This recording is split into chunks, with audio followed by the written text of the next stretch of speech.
അള്ളാഹുവിന്റെ പ്രവാചകൻ സല്ലല്ലാഹു അലൈഹി വസല്ലമ പ്രബോധനം നടത്തിയ ഒരു കാലഘട്ടത്തിന്റെ അവസ്ഥയെ കുറിച്ച് ചോദിക്കുമ്പോ ചരിത്രകാരന്മാർ എഴുതി വെക്കുന്ന ഒരു സംഭവമുണ്ട്. മക്കയിൽ സത്യമതത്തിന്റെ പ്രകാശവുമായ ഒരു പ്രവാചകൻ വന്നു എന്നറിഞ്ഞ് അതേവരെ തിന്മകളിലൂടെ നടന്ന കാട്ടാളനായ ഒരു മനുഷ്യന് സർവ്വ തിന്മകളും ചെയ്ത കാട്ടാള ജീവിതം നയിച്ച ഒരു മനുഷ്യൻ പ്രവാചക സന്നിധിയിലേക്ക് ഇസ്ലാം സ്വീകരിക്കാൻ പോവുകയാണ്.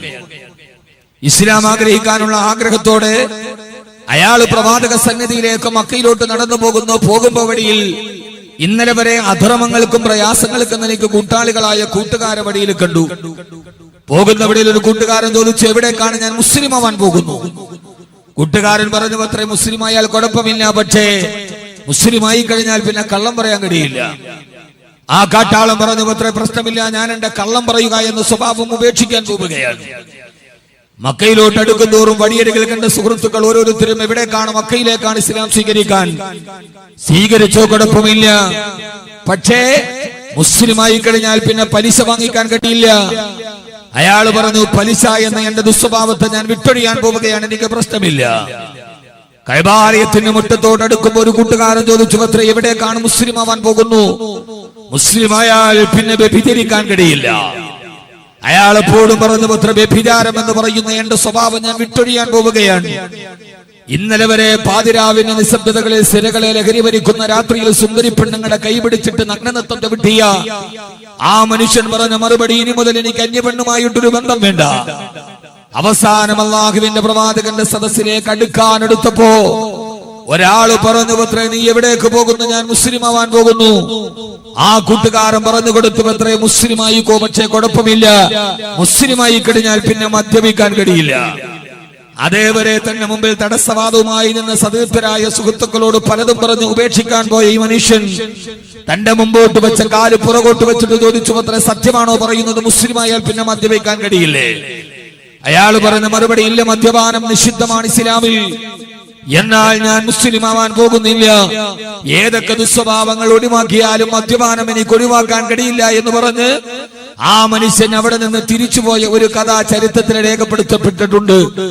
എന്ന് പറഞ്ഞാൽ പെണ്ണിനേക്കാളേറെ ലഹരി തലക്ക് പിടിച്ച ഒരു സമൂഹത്തിന്റെ മുമ്പിലാണ് അള്ളാഹുവിന്റെ വിശുദ്ധമായ ഖുർആൻ പരിവർത്തനവുമായി വന്നത്. വളരെ ശ്രദ്ധിച്ച് കേൾക്കണം ഞാൻ ഈ പറയുന്ന കാര്യം. ഞാനിത് പറയുന്നത് ഒരു സമകാലിക സംഭവത്തോട് ചേർത്ത് വെച്ചുകൊണ്ടാണ്. പെണ്ണൊഴിവാക്കാൻ അവർക്ക് പ്രശ്നമുണ്ടായിരുന്നില്ല, സാമ്പത്തികമായ ഉന്നമനത്തിന് വേണ്ടി പലിശ ഒഴിവാക്കാൻ അവർക്ക് ബുദ്ധിമുട്ടുണ്ടായിരുന്നില്ല. പക്ഷേ അവരുടെ വികാരങ്ങളെ, വിവേകത്തെ കീഴ്പ്പെടുത്തി കളയുന്ന, ജീവിതത്തിലുടനീളം അവരുടെ ജീവിതത്തിന്റെ ഏറ്റവും പ്രധാനപ്പെട്ട ആഗ്രഹമായി കരുതി വെച്ചിരുന്ന മദ്യത്തെ ഒഴിവാക്കാൻ കഴിയാതിരുന്നൊരു സമൂഹത്തിന് പരിവർത്തനം നടത്തുവാനാണ് അള്ളാഹുവിന്റെ വിശുദ്ധനായ പ്രവാചകൻ നബി മുഹമ്മദ് മുസ്തഫ സല്ലല്ലാഹു അലൈഹി വസല്ലമ അള്ളാഹുവിന്റെ പ്രവാചകൻ കടന്നു വന്നത്. ആ ഒരു സമൂഹത്തെ അള്ളാഹുവിന്റെ പ്രവാചകൻ പരിവർത്തിപ്പിച്ചു എന്ന് മാത്രമല്ല, ഇന്നമൽ ഖംറു വൽ മൈസിറു വൽ അൻസാബു വൽ അസ്ലാമു റിജ്സും മിൻ അമലി ശൈത്താൻ ഫജ്തനിബൂഹു ലഅല്ലക്കും തുഫ്ലിഹൂൻ. ഈ മദ്യപാനവും ചൂതാട്ടവും ഒക്കെ പൈശാചികമായ ദുർബോധനങ്ങളാണ്. നിങ്ങൾ എന്തുകൊണ്ട് ഇത് ഉണർന്ന് പ്രവർത്തിച്ച് മനസ്സിലാക്കുന്നില്ല എന്ന് ചോദിച്ചപ്പോ, എന്തുകൊണ്ടാണ് മദ്യപാനത്തിന് നിങ്ങൾ വിരാമമിടാത്തത് എന്ന് ആകാശ ലോകത്ത് നിന്ന് അള്ളാഹുവിന്റെ പ്രഖ്യാപനം വന്നപ്പോ അബൂദൽ ഗിഫാർ റളിയല്ലാഹു തആല അൻഹുവിനെ പോലെ വെള്ളാപ്പള്ളി നടേശനേക്കാൾ വലിയ അബ്കാരി കോൺട്രാക്ടറായിരുന്ന തന്റെ വീടുകളുടെ ഉള്ളിൽ മദ്യത്തിന്റെ ബാരലുകളെ ശേഖരിച്ചു വെച്ചിരുന്ന അബ്ദുറഹ്മാൻ ബിൻ ഔഫ് റളിയല്ലാഹു അൻഹു മക്കയിലെ മദ്യക്കച്ചവടക്കാരന് നിർത്താൻ സമയമായില്ലേ എന്ന ഒരൊറ്റ ആയത്തിറങ്ങിയപ്പോ, അള്ളാഹുവിന്റെ വിശുദ്ധമായ ഖുർആൻ ആയത്തിറങ്ങിയപ്പോ തന്റെ വീട്ടിൽ വെച്ചിരിക്കുന്ന മദ്യത്തിന്റെ ബാരലുകൾ മദീന നഗരത്തിലേക്ക് മറിച്ചിട്ട് മദീനയുടെ തെരുവോരങ്ങളിൽ മുഴുവനും മദ്യത്തിന്റെ ചാലുകൾ ഒഴുകിത്തെത്തിയപ്പോ പ്രവാചകൻ സല്ലല്ലാഹു അലൈഹി വസല്ലമയുടെ ചാരത്തോട്ട് വന്നിട്ട്, നബിയേ, ഇന്തഹൈനാ യാ റസൂലല്ലാഹ്, ഇന്തഹൈനാ യാ റസൂലല്ലാഹ്, ഇതാ ഞങ്ങൾ നിർത്തി നബിയേ, ഇതാ ഞങ്ങൾ നിർത്തി നബിയേ, ഇനി ഞങ്ങൾ മദ്യപിക്കില്ല എന്ന് പറഞ്ഞ് ഞാൻ പലപ്പോഴും പറയാറുള്ളത് പോലെ മദീനയിലെ പള്ളിയുടെ മുമ്പിൽ അള്ളാഹുവിന്റെ പ്രവാചകൻ എന്ന നേതാവിന്റെ ശബ്ദം മുടങ്ങി, മനുഷ്യരിവ ഖംറൻ മുസ്കിറൻ മുസ്തഖില്ലൻ ലഹു ബൈന തഹരീമിഹി വലം യതുബ് വലം യൻസ ഫലൈസ മിന്നി വലാ അന മിൻഹു യൗമൽ ഖിയാമ. ആരെങ്കിലും ഒരാൾ മദ്യപിച്ചു, അവന് മദ്യപാനത്തിന്റെ ലഹരിയുടെ ശീലമുണ്ടായിരുന്നു. വലം യതുബ്, അവൻ പശ്ചാത്തപിച്ചില്ല. വലം യൻസ, മദ്യപാനത്തിൽ അവൻ മാറി നിന്നില്ല. എന്നാൽ ഫലൈസ മിന്നി, അവൻ എന്നിൽപ്പെട്ടവനല്ല, അവൻ എന്റെ സമുദായത്തിന്റെ മെമ്പർഷിപ്പ് ഇല്ല. വലാ അന മിൻഹു യൗമൽ ഖിയാമ, ഞാനും അവനും തമ്മിൽ പരലോകത്തൊരു ബന്ധമില്ലെന്ന പ്രവാചകന്റെ പ്രഖ്യാപനം വരുമ്പോ നിങ്ങൾക്കറിയുമോ എന്ന് എനിക്കറിയില്ല. മദീനത്തയുടെ മണൽത്തരിയിൽ 2 വിരലുകൾ തൊണ്ടയിലോട്ട് കുത്തിക്കയറ്റി ഒരു ചെറുപ്പക്കാരൻ ഛർദ്ദിക്കുകയാണ്. ആരോ ചോദിച്ചു, എന്ത് പറ്റി? അല്ലാഹുവിന്റെ റസൂൽ പറഞ്ഞത് കേട്ടില്ലേ, മദ്യപാനിക്ക് പ്രവാചകനുമായി ബന്ധമില്ലെന്ന്. ആ പ്രഖ്യാപനം വരുന്നതിന് തൊട്ടു മുമ്പ് ഞാൻ അകത്താക്കിയ മദ്യം എന്റെ കൈ വിരലുകൾ കൊണ്ട് കുത്തിയിട്ട് ഞാൻ വെളിയിലേക്ക് ഛർദ്ദിക്കുകയാണ് എന്ന് പറഞ്ഞ പരിവർത്തനത്തിന്റെ ഒരു കാലഘട്ടത്തിൽ അസുരതയുടെയും അനാവശ്യത്തിന്റെയും അശ്ലീലതയുടെയും അനാചാരത്തിന്റെയും അടയാളമാറിയ ഒരു അസുര ജനത ഖുർആന്റെ ആയത്തുകൾ ഇറങ്ങിയപ്പോ, പരിവർത്തനത്തിന്റെ ശബ്ദം മുടങ്ങിയപ്പോ, പിന്നീട് ലോക ചരിത്രത്തിൽ വ്യക്തിത്വത്തിന്റെ ധവളപ്രകാശം കൊണ്ട് ലോക ചരിത്രത്തെ വിസ്മയിപ്പിച്ചു നിർത്തിയ മഹാപ്രതിഭകളായി മാറിയിരുന്നുവെങ്കിൽ ഒരു സമൂഹത്തിന്റെ ജീവിതത്തിലെ ഏറ്റവും പ്രധാനപ്പെട്ട അവരുടെ വഴികേടിന്റെയും അവരുടെ അനാചാരത്തിന്റെയും അവരുടെ അശ്ലീലതയുടെയും ഏറ്റവും പ്രധാനപ്പെട്ട നിഹിതമായ ഉദാഹരണമായിട്ടാണ് ഖുർആൻ ലഹരിയെ പരിചയപ്പെടുത്തുന്നത്. അത് മദ്യമാകട്ടെ, കഞ്ചാവാകട്ടെ, ലഹരിയുടെ വിവിധമായ പദാർത്ഥങ്ങളാകട്ടെ, കുല്ലു മുസ്കിരിൻ ഹറാം. ഒരു പൊതുവായ ധാരണയുണ്ട്, കുല്ലു മുസ്കിരിൻ ഹറാം. ഏതൊരു സാധനം നിന്റെ വായിലേക്ക് ഒഴിക്കുന്നുവോ, അത് ഒഴിക്കുന്നതാകട്ടെ, വെക്കുന്നതാകട്ടെ, നാക്കിന്റെ അടിയിൽ വെക്കുന്നതാകട്ടെ, നാവിന് കുത്തിവെക്കുന്നതാവട്ടെ, കുല്ലു മുസ്കിരിൻ ഹറാം. നിന്റെ സാമാന്യ ബുദ്ധിയെ ബാധിക്കുന്നതാണോ എന്നാൽ ലഹരി ഉണ്ടാക്കുന്ന എല്ലാ വസ്തുക്കളും നിഷിദ്ധമാണ്. അത് പാൻപരാഗാകട്ടെ, ഗഞ്ചാവാകട്ടെ, വീര്യമേറിയ കോളകളാവട്ടെ, ഏതുമാകട്ടെ, നിന്റെ സാമാന്യ ബുദ്ധിയുടെ ബാലൻസ് തെറ്റിക്കുന്നതാണെങ്കിൽ അത് നിഷിദ്ധമാണെന്ന് പറഞ്ഞു കൊടുത്തു ആദരവായ പ്രവാചകൻ നബി മുഹമ്മദ് മുസ്തഫ. ഉറക്കെ പറ, ആദരവായ പ്രവാചകൻ നബി മുഹമ്മദ് മുസ്തഫ സല്ലല്ലാഹു അലൈഹി വസല്ലമ. ഒരു കാലഘട്ടത്തിന്റെ ഏറ്റവും പ്രധാനപ്പെട്ട പേക്കൂത്തുകൾ ഇതായിരുന്നു. മദ്യപാനം ഒരു സമൂഹത്തെ എങ്ങനെയാണ് തലയ്ക്ക് പിടിച്ചത്? ആദരവായ പ്രവാചകൻ നബി മുഹമ്മദ് മുസ്തഫ, ആദരവായ പ്രവാചകൻ നബി മുഹമ്മദ് മുസ്തഫ സല്ലല്ലാഹു അലൈഹി വസല്ലമ കൈവാലയത്തിന്റെ മത്താഫിലിടുന്ന ഖുർആൻ ഓതിയിട്ട് മക്കക്കാരെ, ചെറുപ്പക്കാരെ നന്നാവണേ എന്ന് പറഞ്ഞപ്പോ പ്രവാചകൻ സല്ലല്ലാഹു അലൈഹി വസല്ലമയുടെ നേരെ എതിരി നിന്നിട്ട് കൈവാലയത്തിന്റെ ഭിത്തിയിലേക്ക് കാല് ചാരി വെച്ച്, മുഹമ്മദേ, നീ ആരെയാണ് നന്നാക്കാൻ ശ്രമിക്കുന്നത്? ആരോടാണ് നീ വഅദ് പറയുന്നത്? ഞങ്ങൾ ആരെന്നറിയോ? മുഹമ്മദേ സല്ലല്ലാഹു അലൈഹി വസല്ലം പ്രവാചകന്റെ നേരെ കൈയെത്തിയിട്ടവര് പറഞ്ഞതാണ്, അഹ്യാനൻ നജുറു ഇലാ അഖീനാ ഇദാ ലം യജുറു ബിഹി ഇല്ലാ അഖാന. ഇതുപോലെ പറഞ്ഞൊരു ചെറുപ്പക്കാര് ലോകത്തുണ്ടായിട്ടില്ല. റസൂലുള്ളാഹി സ്വല്ലല്ലാഹു അലൈഹി വസല്ലം നന്നാവണേ, പള്ളിയിലൊക്കെ വരണേ എന്ന് വഅദ് പറഞ്ഞപ്പോ ആ മക്കയിലെ ചെറുപ്പക്കാർ അവര് പ്രവാചകന്റെ നേരെ പറഞ്ഞ വാക്കാണ്, മുഹമ്മദേ സല്ലല്ലാഹു അലൈഹി വസല്ലം, നീ ആരെയാണ് വഅദ് പറഞ്ഞിട്ട് നന്നാക്കാൻ പോണത്? ഞങ്ങൾ ആരാന്നറിയാവോ? അഹ്യാനൻ നജുറു ഇലാ അഖീനാ ഇദാ ലം യജുറു ബിഹി ഇല്ലാ അഖാന. രാവിലെ മുതൽ വൈകുന്നേരം വരെ വ്യഭിചരിക്കാൻ ഒരാളെ കിട്ടാതെ നിരാശയായിട്ടിരിക്കുമ്പോ ഞങ്ങളുടെ മുമ്പിലൂടെ ഞങ്ങളുടെ സഹോദരിമാരെ നടന്നു പോകുമ്പോ അന്ന് വ്യഭിചരിക്കാൻ ഒരാളെ കിട്ടിയില്ലെങ്കിൽ സ്വന്തം സഹോദരിയെ കിടപ്പറയിൽ കൊണ്ടുപോയി വ്യഭിചരിക്കുന്ന ആളുകളാണ് ഞങ്ങൾ. വ്യഭിചരിച്ചു എന്ന് മാത്രമല്ല, എന്റെ പെങ്ങളെ ഞാൻ ഇന്നലെ എന്റെ കിടപ്പറയിലെ കിടത്തിയെന്ന് കൈവാലയത്തിന് മുമ്പിൽ വെച്ച് പരസ്യമായി പറയാൻ ഉളുപ്പില്ലായിരുന്ന ഒരു ജനതയായിരുന്നു 6-ാം നൂറ്റാണ്ടിലെ ജനത. ലഹരി അവരുടെ തലക്ക് പിടിച്ചപ്പോ ഈ ഒരു ചരിത്രം എന്താ നമ്മൾ പറയുന്നത്?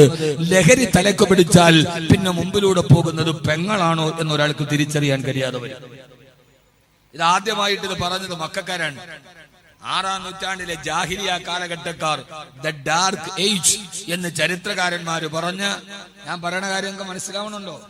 ഞാൻ എങ്ങോട്ടാ വരണമെന്ന് നിങ്ങൾക്ക് മനസ്സിലാവണുണ്ടോ? ആദ്യമായി റസൂലുള്ളാഹി ഇവിടെ പള്ളിയിൽ വഅദ് നടക്കുന്നുണ്ട്. ഉറൂസിന് 10 ദിവസം, അപ്പുറത്തെ ഉറൂസിന് 20 ദിവസം. ഒരു മാർച്ച് ഏപ്രിലായ പിന്നെ കാസർഗോഡ് ജില്ല നടക്കണ വഅദ് പോലൊരു വഅദ് മദീനയെ പോലും നടക്കണില്ല. കാരണം എല്ലാ മക്കാമുകളിലും ഉറൂസ് നടക്കുന്ന സമയത്താണ്.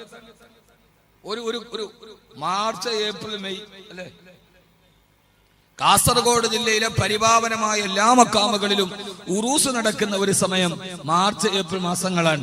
അന്ന് നടക്കുന്നത് പോലെ ഒരു വഅദിന്റെ ഒരു തുടർച്ച ഒരിടത്തുണ്ടാവാറില്ല. അപ്പൊ കാസർഗോഡ് വഅദിന് കുഴപ്പമൊന്നുമില്ല, ഉപദേശങ്ങൾ കുഴപ്പമില്ല. പള്ളിയിൽ വെള്ളിയാഴ്ച ഖത്തീബുമാർ അവരുടെ ഉത്ബോധന പ്രസംഗങ്ങൾ നടത്തുന്നുണ്ട്. ഇതൊക്കെ നടത്തിയിട്ടും ഇങ്ങനെയുള്ള വാർത്തകൾ കേൾക്കാൻ കാരണമെന്തെന്ന് ചോദിച്ചാൽ, ആരാ ഇപ്പൊ ഞങ്ങൾ വഅദ് കേട്ടിട്ട് നിങ്ങളെ നന്നാക്കാൻ വരണത് ആരാ? ഇതാ അഹിയാനൻ നജുറു ഇലാ അഖീന ഇദാ ലം യജുറു ബിഹി ഇല്ലാ അഖാന. രാവിലെ മുതൽ വൈകുന്നേരം വരെ വ്യഭിചരിക്കാൻ കൊതിയായിട്ടിരിക്കുമ്പോ നടക്കാതെ വന്ന് പിന്നെ മദ്യം തലക്ക് പിടിക്കുമ്പോ ആ സമയത്താണ് ഞങ്ങളുടെ പെങ്ങളെ ഞങ്ങൾ കണ്ടത്, ഞങ്ങളുടെ സഹോദരിയെ, ഞങ്ങളുടെ ഉമ്മയെ ഞങ്ങളുടെ കിടപ്പറയിൽ കിടത്തിയവരാണ് എന്ന് കിടത്തുക മാത്രമല്ല പരസ്യമായിട്ട് പ്രഘോഷണം ചെയ്ത ഒരു നൂറ്റാണ്ടിലെ കാട്ടാളന്മാരായിരുന്നു 6-ാം നൂറ്റാണ്ടിലെ കാട്ടറബികൾ. ആ പറഞ്ഞ ഒരു പദത്തിന്റെ അർത്ഥം എന്താ? ഒരാൾക്ക് ലഹരി തലക്ക് പിടിച്ചാൽ പിന്നെ അത് പെങ്ങളാണോ അമ്മയാണോ ഉമ്മയാണോ മക്കളാണോ എന്ന് തിരിച്ചറിയാൻ കഴിയില്ല. ഇന്ന് നാം അനുഭവിക്കുന്ന ഏറ്റവും വലിയൊരു പ്രശ്നവും അതാണ്.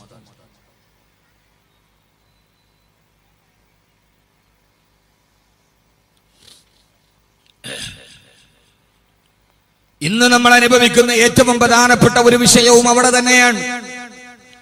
കഴിഞ്ഞ കുറെ മാസങ്ങളായി കേരളത്തിൽ മുഴുവനും ഓരോ ദിവസവും പത്രം തുറക്കുമ്പോ കേൾക്കുന്നത് അത്ര നല്ല കാര്യമല്ല. അങ്ങനെ നടുങ്ങിത്തെറിച്ചു നിൽക്കുമ്പോഴാണ്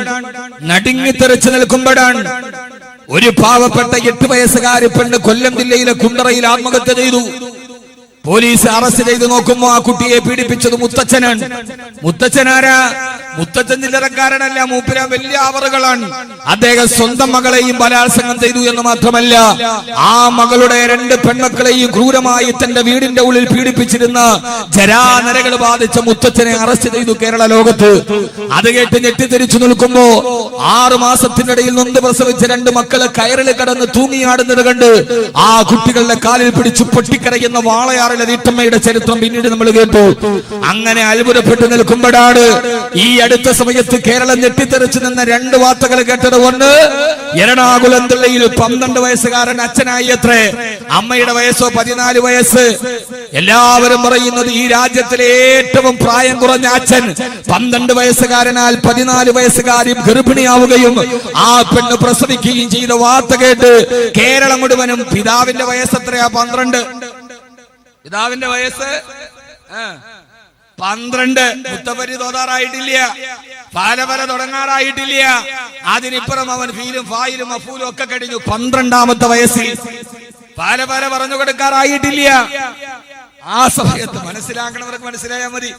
ആ രീതിയിൽ 12ാമത്തെ വയസ്സിൽ ഒരു കൊച്ചുകുട്ടി തന്റെ വീടിന്റെ ഉള്ളിൽ 14 വയസ്സുകാരിയുമായി ബന്ധത്തിലേർപ്പെട്ട് ഈ രാജ്യത്തിലെ ഏറ്റവും പ്രായം കുറഞ്ഞ കുട്ടിയുണ്ടായി എന്ന വാർത്ത കേട്ട് അത്ഭുതത്തോടെ നോക്കി നിൽക്കുമ്പോഴാണ് ഞാൻ ഇവിടെ പറയുന്ന പ്രധാനപ്പെട്ട വിഷയം.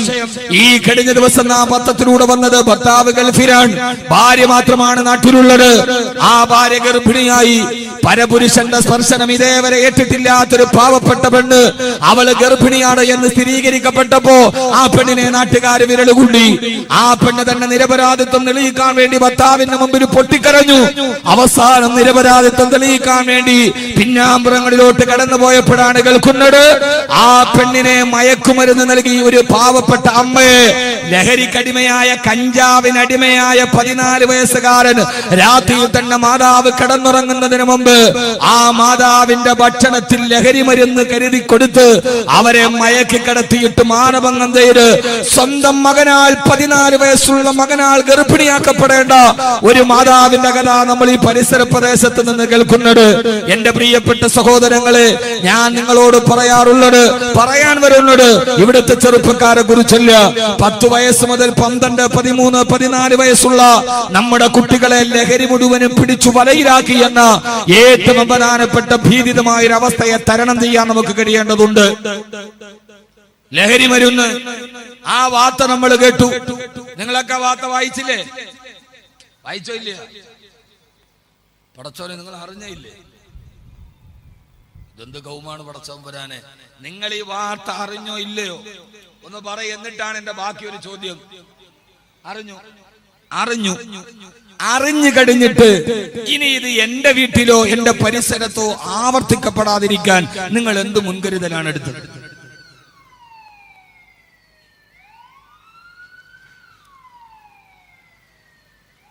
ഇവിടെയാണ് എന്റെ വിഷയം. ഞാൻ പത്രവാർത്ത പ്രസംഗിക്കാൻ വന്നതല്ല. ഇങ്ങനെ കുറെ നാളുകളായി മുത്തച്ഛനാൽ പീഡിപ്പിക്കപ്പെടുന്ന കൊച്ചുമകൾ, വീടിന്റെ ഉള്ളിൽ ബുദ്ധിമുട്ട് അനുഭവിക്കുന്ന പെൺകുട്ടികൾ, കേരളത്തിലെ ഏറ്റവും പ്രധാനപ്പെട്ട പ്രശ്നം ഇവിടുത്തെ കൊച്ചുകുട്ടികൾ പീഡിപ്പിക്കപ്പെടുന്നത് വേശ്യാലയത്തിലല്ല, ബസ് സ്റ്റാൻഡുകളിലല്ല, അവരവരുടെ വീടുകളുടെ ഉള്ളിലാണ് പെൺകുട്ടികൾ സുരക്ഷിതരല്ലാത്തത് എന്ന് വരുമ്പോ ഇത് നമ്മുടെ വീടുകളിൽ, നമ്മുടെ അയൽപക്കങ്ങളിൽ, നമ്മുടെ മഹല്ലുകളിൽ ആവർത്തിക്കപ്പെടാതിരിക്കാൻ ഈ വാർത്ത വായിച്ചിട്ട് കീറിക്കളഞ്ഞു എന്നതിനപ്പുറം നാം എന്ത് മുൻകരുതലാണ് ചെയ്തത്? നമ്മുടെ ഭരണകൂടം എന്ന് മുൻകരുതലാണ് ചെയ്തത്? നമ്മുടെ പോലീസ് എന്ത് മുൻകരുതലാണ് ചെയ്തത്? നമ്മുടെ ഗവൺമെന്റ് എന്ത് മുൻകരുതലാണ് ചെയ്യുന്നത്? ലഹരി മുഴുവനും നമ്മുടെ വീടുകളുടെ മുമ്പിൽ വന്ന് പിടിമുറുക്കുമ്പോ എന്റെ പ്രിയപ്പെട്ട മാതാപിതാക്കളോട് രാവിലെ മുതൽ വൈകുന്നേരം വരെ ജീവിതത്തിന്റെ രണ്ടറ്റം തമ്മിൽ കൂട്ടിമുട്ടിക്കാനുള്ള പെടാപ്പാടിന്റെ നടുവിൽ മക്കളെ നാളെ ഒരു പ്രതീക്ഷയായി വളർത്തിക്കരുന്ന മാതാപിതാക്കളോട് നാം എന്ത് മുൻകരുതലാണ്? നമ്മുടെ മക്കൾ വളർന്നു വരുമ്പോ ലഹരി മാഫിയ നമ്മുടെ വീടിന്റെ ഉള്ളിൽ, ആ പാവ അമ്മ അറിഞ്ഞില്ലല്ലോ തന്റെ മകൻ കഞ്ചാവിന് അടിമയാണെന്ന്. നമ്മുടെ കുട്ടികൾ പോകുന്ന സ്കൂളിന്റെ മുമ്പിൽ ലഹരി മാഫിയ, അത് പറ്റാന്ന് പറഞ്ഞാൽ പറയുന്നവർക്കെതിരെ പിന്നീട് പ്രകോപനം ഉണ്ടാക്കുക. ഞാൻ എന്റെ പ്രിയപ്പെട്ട സഹോദരങ്ങളോട് ഓർമ്മിപ്പിക്കുകയാണ്, ഗവൺമെന്റിന് ബാധ്യതയില്ലേ? പഞ്ചായത്തിന് ബാധ്യതയില്ലേ? മഹല്ല് കമ്മിറ്റിക്ക് ബാധ്യതയില്ലേ? ഇമാമിങ്ങൾക്ക് ബാധ്യതയില്ലേ? രക്ഷകർത്താക്കൾക്ക് ബാധ്യതയില്ലേ? പ്രബോധകന്മാർക്ക് ബാധ്യതയില്ലേ? ഈ ലഹരി മാഫിയുടെ കൈകളിൽ എങ്ങാനും നമ്മുടെ മക്കൾ അകപ്പെട്ടു പോയാൽ, ഉസ്താദേ എന്റെ മകൻ പെട്ടിട്ടില്ല എന്ന് നമ്മൾ ആശ്വസിച്ചാൽ, എന്റെ പ്രിയപ്പെട്ട സഹോദരങ്ങളെ, ദുരന്തങ്ങൾ നമ്മളെ തേടി വരും. അതുകൊണ്ട് നാം ചെയ്യേണ്ട ചില മുൻകരുതലുകളുണ്ട്. അള്ളാഹു മനസ്സിലാക്കാൻ ബോധം നൽകട്ടെ. ലഹരി മാഫിയ കേരളത്തിൽ പിടിമുറുക്കുന്നു. മദ്യത്തെ ആർക്കും വേണ്ട, ഇപ്പൊ എല്ലാവർക്കും കഞ്ചാവ് ലഹരിയും മതി. എന്ത് നടപടിയാണ് ഗവൺമെന്റ് എടുത്തിട്ടുള്ളത്? അതേതെങ്കിലും ഇപ്പോഴത്തെ ഗവൺമെന്റ്, ഇമ്മ LDF ഇമ്മ UDF ഏതു ആവട്ടെ, രണ്ടാലൊരു ഏത് ഗവൺമെന്റുകളാകട്ടെ, ഗവൺമെന്റുകൾ ഇത് നടപടിയായി എടുത്തിട്ടുള്ളത്. ഈ നാട്ടിലെ അവസാനത്തെ മയക്കുമരുന്ന് കച്ചവടക്കാരനും കൊല ചെയ്യപ്പെടുകയോ ജയിലടക്കപ്പെടുകയോ അവർ സ്വയം കീഴടങ്ങി ഈ നിയമത്തിന് മുമ്പിൽ വരുന്നത് വരെ എനിക്ക് വിശ്രമമില്ല എന്ന് പ്രസംഗിച്ച ആളാണ് ഫിലിപ്പീൻസിന്റെ പ്രസിഡന്റായിരുന്ന റോഡ്രിക്സ്. എടുത്ത സമയത്ത് അദ്ദേഹം പ്രസംഗിച്ചതാണ്. അദ്ദേഹം എന്ത് ചെയ്തു എന്നറിയോ? ലഹരി മാഫിയ അമർച്ച ചെയ്യാൻ വേണ്ടി പൊതുജനങ്ങളുടെ കയ്യിൽ തോക്ക് കൊടുത്ത് ലഹരി മാഫിയെ വെടിവെച്ച് വീഴ്ത്തി. അവസാനത്തെ മയക്കുമരുന്ന് കച്ചവടക്കാരനും ഇവിടെ വീഴുന്നത് വരെ എനിക്ക് വിശ്രമമില്ല എന്ന് അദ്ദേഹം പറയുമ്പോ, ഈ കഴിഞ്ഞ ലോക്സഭാ തെരഞ്ഞെടുപ്പിൽ പഞ്ചാബിൽ അമരീന്ദർ സിംഗിന്റെ നേതൃത്വത്തിലുള്ള കോൺഗ്രസ് സർക്കാർ അധികാരത്തിൽ വന്നു. ആ കോൺഗ്രസ് മുന്നണി തെരഞ്ഞെടുപ്പിനെ നേരിടുമ്പോൾ അവരുടെ പ്രകടന പത്രികയിൽ ആദ്യം പറഞ്ഞത് പഞ്ചാബിനെ ഞങ്ങൾ ലഹരി മുക്തമാക്കുമായിരുന്നു എന്നായിരുന്നു പ്രകടന പത്രികയുടെ വാഗ്ദാനം. ഇന്ത്യ രാജ്യത്തിന്റെ ധാന്യപുര എന്ന പേരറിയപ്പെട്ട പഞ്ചാബ് ഇന്ന് ഇന്ത്യയുടെ ഏറ്റവും വലിയ ലഹരിയുടെ ധാന്യപുരയായി മാറി. നമ്മുടെ കേരളമോ മലബാർ അടക്കമുള്ള പ്രദേശങ്ങൾ ലഹരി നമ്മുടെ വീട്ടിലേക്ക് വരുമ്പോ അവര് നോട്ടമിടുന്നത് നമ്മുടെ 12, 13, 14 വയസ്സുള്ള നമ്മുടെ പൊന്നോമനകളെ ആകുമ്പോ, രാവിലെ മക്കളെ പറഞ്ഞു വിട്ടാൽ വൈകുന്നേരം തിരിച്ചു വരുന്നത് വരെ എവിടേക്കാണ് മക്കൾ പോകുന്നത്, ആരുമായിട്ടാണ് കൂട്ടുകൂടുന്നത് എന്ന് തിരിച്ചറിയാൻ കഴിയാത്ത രീതിയിൽ നമ്മുടെ വീടുകൾക്കുള്ളിലേക്ക് ലഹരി മാഫിയകൾ കടന്നു വരുമ്പോ, എന്റെ പ്രിയപ്പെട്ട സഹോദരങ്ങളോട് സഹോദരിമാരോട് ആദരവായ പ്രവാചകൻ നബി മുഹമ്മദ് മുസ്തഫ, ഉറക്കപ്പറ, ആദരവായ പ്രവാചകൻ നബി മുഹമ്മദ് മുസ്തഫ സല്ലല്ലാഹു അലൈഹി വസല്ലം പഠിപ്പിച്ചു തന്നതുപോലെ നമ്മുടെ പ്രിയപ്പെട്ട മക്കളെ നാളെ നമ്മുടെ ജീവിതത്തിന്റെ അവസാന ഭാഗത്ത് നമുക്കൊരു അത്താണിയായി, എന്റെ ആരോഗ്യം നെറ്റപ്പെട്ടിട്ട് ഞാൻ കിടപ്പറയിൽ കിടക്കുമ്പോ, കട്ടിലിൽ കിടക്കുമ്പോ എനിക്കൊരു ഊന്നുപടിയായിട്ടാണ് മക്കളെ ഞാൻ വളർത്തുന്നതെങ്കിൽ, എന്റെ പ്രിയപ്പെട്ട സഹോദരങ്ങളെ സഹോദരിമാരെ, 10-ാം വയസ്സ് മുതൽ 11, 12, 13 വയസ്സുള്ള കൊച്ചുകുട്ടികളെ ലഹരിക്കവര് അടിമകളാക്കപ്പെടുമ്പോ ഞാൻ എന്റെ പ്രിയപ്പെട്ട സഹോദരങ്ങളോട് പറഞ്ഞു തരുന്നത്, അവസാനം നമ്മൾ കൈകുടിച്ചിട്ട് വിലപിച്ചിട്ട് കാര്യമില്ല. നമ്മുടെ മക്കളെ കാര്യത്തിൽ നമ്മൾ ശ്രദ്ധിക്കണേ. ആ മക്കളെ നമ്മൾ ആ രീതിയിൽ വളർത്തിക്കൊണ്ടുവരണേ. ഒരു ഇസ്ലാമിക സാഹചര്യത്തിൽ ആ മക്കളെ വളർത്താനുള്ള ബാധ്യത ആദരവായ പ്രവാചകൻ നബി മുഹമ്മദ് മുസ്തഫ സല്ലല്ലാഹു അലൈഹി വസല്ലം പറയുകയാ. അല്ലാഹുവിന്റെ പ്രവാചകൻ പഠിപ്പിച്ചു പഠിപ്പിച്ചു തന്നത് നിങ്ങളുടെ മക്കളോട് നിങ്ങൾക്ക് ചില ബാധ്യതകളുണ്ട്. ഇത് ഒരിക്കൽ കൂടി പറയാൻ കാരണം നമ്മുടെ മക്കൾ വളർന്നു വരേണ്ടവരല്ലേ. ആ മക്കളെ ചെറുപ്പത്തിലേ തന്നെ അവർക്ക് സംസ്കാരം പഠിപ്പിച്ചു കൊടുക്ക്, അവർക്ക് തർബീയത്ത് പഠിപ്പിച്ചു കൊടുത്ത് ആ മക്കളെ നല്ല വഴിയിലൂടെ നടത്തേണ്ട ബാധ്യത നമുക്ക്. എന്റെ പ്രിയപ്പെട്ട കാസർഗോഡ് ചെറുപ്പക്കാരാ, ഒരു കാലത്ത് ആവേശത്തിന്റെയും നിശ്ചയദാർഢ്യത്തിന്റെയും അടയാളമായിരുന്ന ഊടും ഉഷിരുമുള്ള കാസർഗോഡ് ചെറുപ്പക്കാര് ഇന്ന് ചെറുപ്പക്കാര് മുഴുവനും ലഹരിയുടെ അടിമകളായി ഒരുമാതിരി മന്ദതയിലോട്ട് നടന്നു പോകുമ്പോ ഈമാനിന്റെ ആവേശമുണ്ടായിരുന്ന ഊരും ചൂരുമുണ്ടായിരുന്ന കാസർഗോഡ് ചെറുപ്പക്കാര് ഇന്ന് ആ ചെറുപ്പക്കാര് മുഴുവനും ലഹരി മാഫിയുടെ അടിമകളായി മാറുമ്പോ മാറേണ്ട സഹോദരങ്ങള്, നമ്മുടെ ചുറ്റുപാടുകളിൽ നിന്ന് പിശാചുക്കൾ പാർക്കുന്ന വേതാള നഗരം പോലെ ഭൂമി അധപ്പതിച്ചു പോകുമ്പോ 12 വയസ്സുകാരൻ അച്ഛനാകുന്നു, കുട്ടിയുടെ ശരീരത്തിലേക്ക് കടന്നു പിടിക്കുന്ന പിതാക്കന്മാർ എല്ലാം ഒരു ഇറച്ചി കച്ചവടം പോലെ അധപ്പതിച്ചു പോകുമ്പോ നമ്മുടെ മക്കൾ മുഴുവനും നമുക്ക് പോലും അറിയാൻ കഴിയാത്ത രീതിയിൽ വഴിപടച്ചു പോകുമ്പോ, ഞാൻ ഈ അടുത്ത സമയത്ത് കുറെ വർഷങ്ങൾക്ക് മുമ്പ് തിരുവനന്തപുരം ജില്ലയിലെ ഒരു സ്ഥലത്ത് പ്രഭാഷണത്തിന് പോകുമ്പോ എനിക്കുണ്ടായ ഒരു അനുഭവം ഞാൻ പങ്കുവെക്കട്ടെ. അവിടെ ആ പരിസരത്ത് ഞാൻ അവിടെ വീട്ടിലൊരു ഭക്ഷണത്തിന് പോയി. ആ ഭക്ഷണത്തിന് പോകുമ്പോ ഒരു 35-40 വയസ്സുള്ള ഒരു ഉമ്മയുണ്ട് അവിടെ. അവരവിടെ ഭക്ഷണം എനിക്ക് നിർബന്ധമായിട്ട് ഭക്ഷണം അവിടെ വേണമെന്ന് ക്ഷണിച്ചിട്ട് അവിടെ പോകുമ്പോ ഭക്ഷണമെല്ലാം കഴിഞ്ഞ് ഇറങ്ങാൻ പോകവേ അവരുടെ മകൻ വന്നു. അവര് പറഞ്ഞു ഉപ്പ മരിച്ചുപോയി. പക്ഷേ +1 പഠിക്കുന്ന ഒരു കുട്ടിയുണ്ട്, കണ്ടാല് ആപ്പിള് പോലെ തുടുത്തിരിക്കുന്ന എത്രയോ സൗന്ദര്യമുള്ള ഒരു കുട്ടിയാ. അവന്റെ തോളത്ത് കൈയിട്ടിട്ട് ഞാൻ പറഞ്ഞു, മോനെ ഉപ്പ മരിച്ചുപോയി. സുന്ദരിയായ ഉമ്മ ഒരു പുനർവിവാഹം പോലും ആലോചിക്കാതെ ജീവിക്കുന്നത് നിനക്ക് വേണ്ടിയാണ്. അതുകൊണ്ട് ഉമ്മയെ കഷ്ടപ്പെടുത്തരുത്, ഉമ്മയെ ദുഃഖിപ്പിക്കരുത്. എന്നാ കുഞ്ഞിന്റെ തോളത്ത് കൈയിട്ടിട്ട് ഞാൻ ഒരു ഉപദേശം കൊടുക്കുമ്പോ വാതിലിന്റെ പുറകിൽ നിന്ന് ഒരു വല്ലാത്ത പൊട്ടിക്കരച്ചില് കേട്ടു. ഉമ്മ ഇരുന്നിട്ട് പൊട്ടിക്കരയുകയാണ്. ഞാനോത്തു ഭർത്താവിനെ കുറിച്ച് എന്റെ പിതാവിനെ കുറിച്ച് പറഞ്ഞപ്പോ ഉണ്ടായ ഒരു ദുഃഖമായിരിക്കാം. എന്റെ കൂടെ ഉണ്ടായിരുന്ന ഖത്തീബിനോട് പറഞ്ഞു, ഉസ്താദിനോട് എനിക്ക് ഒറ്റക്കൊന്ന് സംസാരിക്കണം. ഞാനും ആ ഖത്തീബും കൂടി വെളിയിലോട്ട് വരുമ്പോ അവര് വന്നിട്ട് എന്നോട് പറഞ്ഞത്, ഉസ്താദേ, ഞാൻ ചോദിച്ചു എന്തിനാ കരയുന്നത്? ചെറുപ്പത്തിലെ വൈദ്യം വന്നാലും അള്ളാഹു നല്ലൊരു പൊന്നുമോനെ തന്നിട്ടുണ്ടല്ലോ. ആ പ്രിയപ്പെട്ട ഉമ്മ പറഞ്ഞത്, ഉസ്താദേ, എന്റെ ഏറ്റവും വലിയ ദുഃഖം ഇന്നെന്റെ ആ മകനാ. എന്താന്ന് ചോദിച്ചപ്പോ അവര് പറഞ്ഞ വാക്ക് കേട്ടിട്ട് ഞാൻ അറിയാതെ തലകുനിച്ചു പോയി. എങ്ങനെയാ ഉസ്താദിനോട് പറയാ? ഉസ്താദേ, രാത്രിയിൽ എന്റെ ബെഡ്റൂമിന്റെ കുറ്റിയിടാതെ കിടക്കാൻ എനിക്ക് പേടിയാ. ആരെ പേടിച്ചിട്ടാ? അപ്പുറത്തെ കള്ള് കച്ചവട കാരണയല്ല, ചന്തയിലെ നൊട്ടോറിയസ് ക്രിമിനലിനെയല്ല, അപ്പുറത്ത് കിടന്നുറങ്ങുന്ന എന്റെ +1 പഠിക്കുന്ന മകനെ പേടിച്ചിട്ട് കുറ്റിയിടാതെ കിടക്കാൻ എനിക്ക് പേടിയാ. ഏത് സമയത്തും അവൻ എന്റെ ശരീരത്തിലേക്ക് തുറിച്ചു നോക്കുകയാ. ഏത് സമയത്തും ഞാൻ മീൻ വെട്ടാനിരിക്കുമ്പോ അടുക്കളയിലിരിക്കുമ്പോ അടുക്കള പണി ചെയ്യുമ്പോ എന്റെ വസ്ത്രാന്തരങ്ങൾ മാറിപ്പോകുമ്പോ എന്റെ ശരീരത്തിലേക്ക് ഒരു വല്ലാത്ത നോട്ടം നോക്കുന്ന മകനെ എനിക്ക് പേടിയാന്നാ കേരളത്തിന്റെ ഉമ്മ പറയും. എന്റെ പ്രിയപ്പെട്ട സഹോദരാ, സഹോദരി, ഞാനിതൊക്കെ പറയുന്നത് കേരളത്തിന്റെ ഇടുക്കി ജില്ലയിലെ തേക്കടി എന്ന വിനോദസഞ്ചാര കേന്ദ്രത്തില് 19 വയസ്സുകാരി പെണ്ണിനെ മാനഭംഗം ചെയ്ത് ആരോ അവളെ കരുത്ത് ഞെരിച്ചു കൊന്നിട്ട് അവളുടെ തല ഒരു വൃക്ഷത്തിന്റെ പൊത്തിലേക്ക് കുത്തിക്കയറ്റിയത്രേ. അവസാനം പ്രതി അറസ്റ്റ് ചെയ്തു. ആരെന്നറിയോ? ആ 9 വയസ്സുകാരി പൊന്നുമോളുടെ കൂടെ സ്കൂളിൽ പോകുന്ന ഒരേ ഓട്ടോറിക്ഷയിൽ സഞ്ചരിക്കുന്ന തൊട്ടടുത്തുള്ള 14 വയസ്സുകാരനാണ് പ്രതി. പ്രതിയെ കൊണ്ടുവന്ന് പോലീസ് ഉദ്യോഗസ്ഥർ ചോദിച്ചു, നിനക്ക് 9 വയസ്സുള്ള അടുത്തിരിക്കുന്ന പൊന്നുമോളോട് ഈ ചിന്ത തോന്നാൻ കാരണമെന്തെന്ന് ചോദിക്കവേ ആ കുട്ടി പറഞ്ഞ മറുപടി ഓരോ മാതാപിതാക്കളോട് ഞാൻ പങ്കിടുകയാണ്. ആ കുട്ടി പറഞ്ഞു, എനിക്കെന്റെ സഹപാഠിയോട് ഇത് തോന്നാൻ കാരണം വാപ്പ മദ്യപാനിയാണ്. വൈകുന്നേരം മദ്യവെച്ചിലേക്ക് കെട്ട് വാപ്പ ഒരു സീഡിയുമായിട്ട് വരും.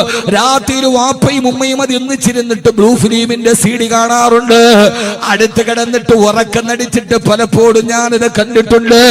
മാതാപിതാക്കളില്ലാത്ത സമയത്ത് ആ സീഡി ഞാൻ പലപ്പോഴും പ്ലേ ചെയ്ത് കണ്ട് അതിൽ നിന്നാണ് എന്റെ വികാരങ്ങൾ വഴിതെറ്റി പോയതെന്ന് കേരളത്തിന്റെ 14 വയസ്സുകാരൻ പോലീസ് ഉദ്യോഗസ്ഥരോട് മറുപടി പറയുമ്പോ ആർക്ക് നേരെയാണ് വിരൽ ചൂണ്ടേണ്ടത്? ഈ 14 വയസ്സുകാരൻ വഴിപടച്ചു പോയപ്പോ അവനെയാണോ കല്ലെറിയേണ്ടത്?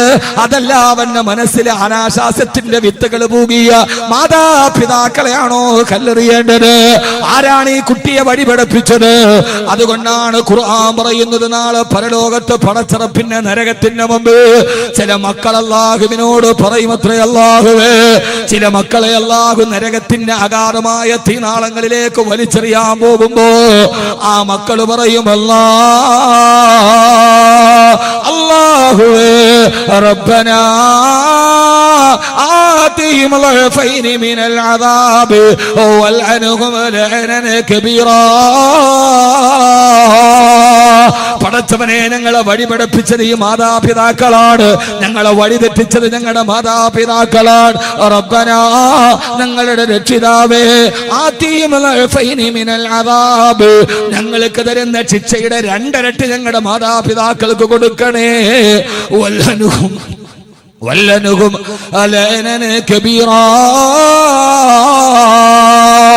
അല്ലാഹു ആ സമൂഹത്തെ ശപിക്കുമെന്ന് ഖുർആൻ പറയുമ്പോ, എന്റെ പ്രിയപ്പെട്ട സഹോദരങ്ങളെ, നമ്മുടെ മക്കൾ വളർന്നു വരുന്നത് പിശാചുക്കൾ പാർക്കുന്ന ഒരു നഗരത്തിലാണ്. ആ പൈശാചികതയുടെ വക്കിലേക്ക് വീടാതിരിക്കാ നമ്മുടെ മക്കളെ നല്ല അന്തരീക്ഷത്തിൽ വളർത്തണേ. അല്ലാഹു നമുക്ക് തൗഫീഖ് നൽകി അനുഗ്രഹിക്കുമാറാകട്ടെ. അല്ലാഹു നമ്മുടെ മക്കളെ നേർവഴിയിലാക്കട്ടെ. ആമീൻ പറയും.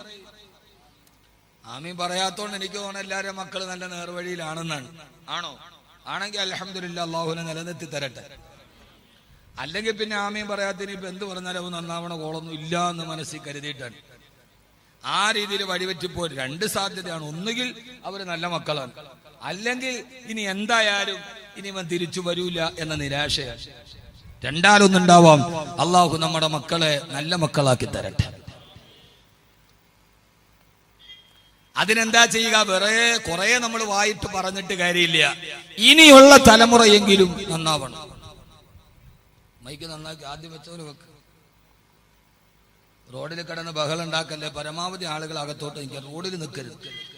ഒന്നാമത് റോഡ് നല്ല സ്പീഡുള്ള റോഡ്, ഏറ്റവും കൂടുതൽ അപകടം നടക്കുന്ന റോഡാണ് ഇപ്പോൾ. അതുകൊണ്ട് ഈ ഒരു വലിയ ജനക്കൂട്ടം ഒരു അപകടത്തിന്റെ സാധ്യതയിലേക്ക് പോകരുത്. പരമാവധി ആളുകൾ അകത്തോട്ട് നിൽക്കുക. റോഡിന്റെ സൈഡിൽ ആരും നിൽക്കരുത്, നിൽക്കാൻ പാടില്ല. ഗതാഗതത്തിന് തടസ്സം ഉണ്ടാവാൻ പാടില്ല. ഇല്ലെങ്കിൽ ആ പള്ളിയിലൊക്കെ സ്ഥലമുണ്ട്, ഇതിന്റെ സൈഡിലൊക്കെ ഉണ്ട്, വന്ന് നിന്നോളി. അള്ളാഹു നമുക്ക് ബോധം നൽകി അനുഗ്രഹിക്കട്ടെ.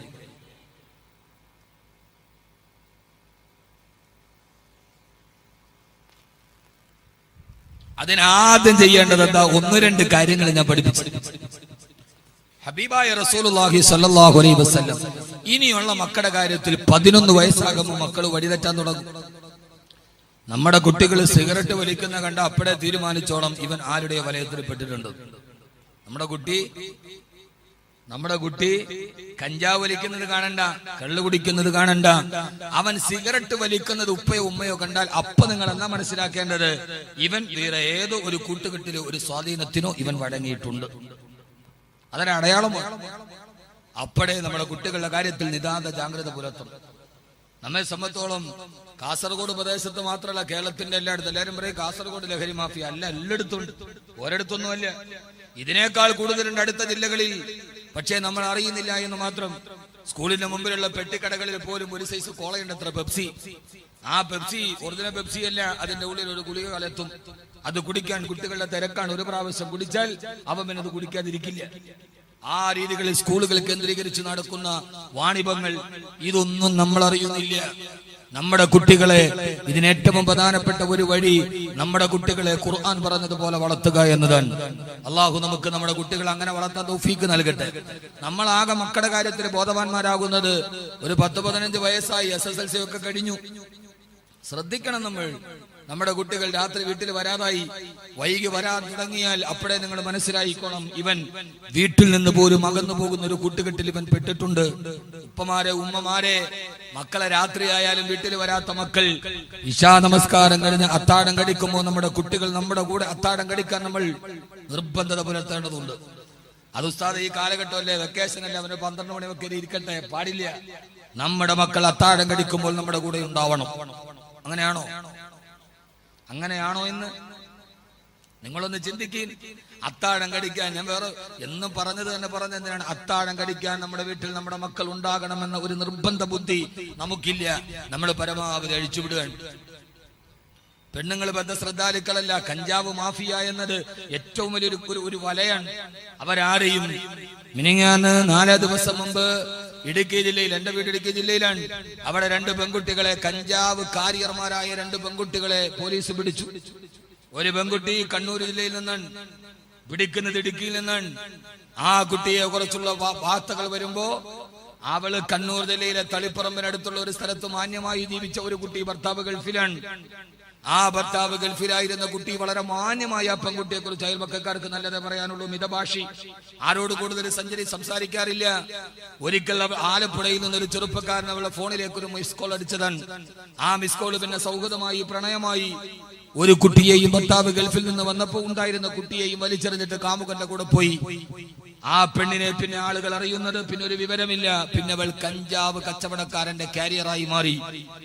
കണ്ണൂർ ജില്ലയിലെ തളിപ്പറമ്പിനടക്കുള്ള ഒരു ഗൃഹാന്തരീക്ഷത്തിന്റെ ഉള്ളിൽ സ്വസ്ഥമായി തന്റെ ഭർത്താവിന്റെ കൂടെ നാട്ടുകാർക്കും അയൽവക്കക്കാർക്കും നല്ല അഭിപ്രായത്തോടെ ജീവിച്ച ഒരു പെൺകുട്ടിയെ കഞ്ചാവ് കച്ചവടവുമായി ബന്ധമുള്ള ഒരാൾ മിസ്കോളിലൂടെ പരിചയപ്പെട്ടപ്പോ എങ്ങനെയാണ് അച്ചടക്കമുള്ള ആ പെൺകുട്ടി പിന്നെ കഞ്ചാവിന്റെ കാരിയറായി മാറിയത് എന്ന് ചിന്തിക്കുമ്പോ ഞാൻ ഈ വിഷയം പറയാൻ കാരണം നമ്മുടെ സമൂഹത്തെ മുഴുവനും ചൂഴ്ന്നു നിൽക്കുന്ന ഒരു വലയുണ്ട്. അറിയാതെ തൊട്ടുപോയാൽ മനുഷ്യനെ മുഴുവനും ചുറ്റി വരയുന്ന ഒരു വല. ആ വലയിൽ പിന്നെ എഴുന്നേറ്റ് വന്നിട്ടില്ല. അതുകൊണ്ട് നാം എല്ലാവരും നിതാന്ത ജാഗരൂകരാകേണ്ടത്. ഭരണകൂടം, ആ ഭരണകൂടം മുഴുവനും നോക്കേണ്ടത്, ഭരണകൂടത്തിന്റെ ശ്രദ്ധ പറയേണ്ടത്, ഇനിയിപ്പോ വിളിച്ചതാരാ, അത് പെണ്ണാണോ അല്ല ചാനലുള്ളവളാണ്, അത് കഴിഞ്ഞ് പോയി, അത് കഴിഞ്ഞ് 3-ാം വാർത്തയും കഴിഞ്ഞ് ഇനിയിപ്പോ അത് വിട്ടിട്ട് ലഹരിയുടെ കാര്യത്തിലേക്ക് നടന്നു പോകുന്ന ഈ സമൂഹത്തിനെ പ്രതിരോധിക്കാൻ ഗവൺമെന്റ് നടപടിയെടുക്കണം, ഭരണകൂടം നടപടിയെടുക്കണം. മഹല്ല് കമ്മിറ്റികൾ ബോധവൽക്കരണ ക്ലാസുകൾ നടത്തണം. ഇമിയമായങ്ങൾ അതിനുവേണ്ടി മഹല്ല് കമ്മിറ്റിയുടെ ജോലി പൈസ പിരിക്കലും ഉറൂസ് നടത്തലും മാത്രമല്ല. സെക്രട്ടറി ഒക്കെ ഉണ്ടല്ലോ, സെക്രട്ടറി പോയാ സെക്രട്ടറി അവരൊക്കെ ഇരിക്കുമ്പോൾ വേണ്ടേ പറയണം. നമ്മളിത് മാത്രമല്ല, ഉറൂസ് നടത്തുക, പൈസ പിരിക്കുക, പള്ളിയിൽ ശമ്പളം കൊടുക്കുന്നത് മാത്രമല്ല, വെക്കേഷനായി ടീനേജ് കുട്ടികളെ വിളിച്ചിരുത്തി ലഹരികൾക്കെതിരെയുള്ള ബോധവൽക്കരണ ക്യാമ്പയിനുകൾക്ക് മഹല്ലുകൾ മുൻകൈ എടുക്കണം, മഹല്ലിന്റെ നേതൃത്വത്തിൽ നടക്കണം. അങ്ങനെയാണ് വെള്ളിയാഴ്ച നിസ്കരിക്കാൻ വേണ്ടി മാത്രമല്ല പള്ളി, ആ പള്ളിയുടെ ചുറ്റുഭാഗത്ത് സമൂഹത്തിന്റെ സംസ്കരണ പ്രവർത്തനങ്ങൾ നടക്കണം. മഹല്ല് കമ്മിറ്റിയും പണ്ഡിത നേതൃത്വവും ഇസ്ലാമിക സംഘടനകൾ നേതൃത്വം നൽകി ലഹരിക്കെതിരെ ജനകീയ പ്രതിരോധത്തിന്റെ ചെറുപ്പുനിൽപ്പുകൾ നടത്തണം.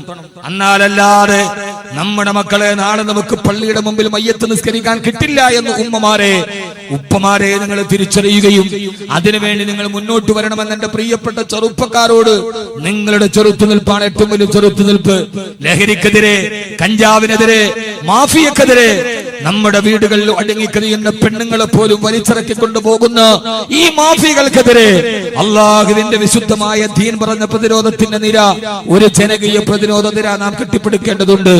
അതോടൊപ്പം തന്നെ നമ്മുടെ മക്കൾ അതിന് വശംവദരാവാതിരിക്കാനുള്ള പ്രതിരോധ പ്രവർത്തനങ്ങൾ ആദ്യം നമ്മുടെ വീട്ടിൽ നിന്ന് തുടങ്ങണം. എന്ന് പറഞ്ഞാൽ 10-ാം ക്ലാസ്സിൽ വന്ന കുട്ടി കഞ്ചാവ് വലിക്കണമെന്ന് ആരോ പറഞ്ഞു, ഉമ്മായും പാപ്പായും ഇങ്ങനെ നിലവിളിയായി നേരെ വന്നിട്ട് ഇവിടെ വന്നിട്ട് അള്ളാഹു എന്റെ മോനെ രക്ഷിക്കണേ അള്ളാഹുവേ എന്നും പറഞ്ഞ് പള്ളിക്കലെ കാളിയാരുടെ മുമ്പിൽ 100 രൂപ കൊടുത്തിട്ട് ദുആ ചെയ്യിപ്പിച്ചാൽ ഈ മോൻ പെട്ടെന്ന് ഇങ്ങനെ നന്നായി വരൂല. 15 വയസ്സായപ്പോ ആരോ പറഞ്ഞു, കുട്ടി അപ്പുറത്തെ ബസ് സ്റ്റാൻഡിൽ നിന്നിട്ട് വലിക്കുന്ന കണ്ടു. അപ്പൊ ഓടി വന്നിട്ട് 100 രൂപ എവിടെയും മക്കബറയിൽ കൊണ്ടുപോയി ഇട്ടു, പെട്ടിയിലിട്ടു, കാര്യമായി ദുആ ചെയ്തു.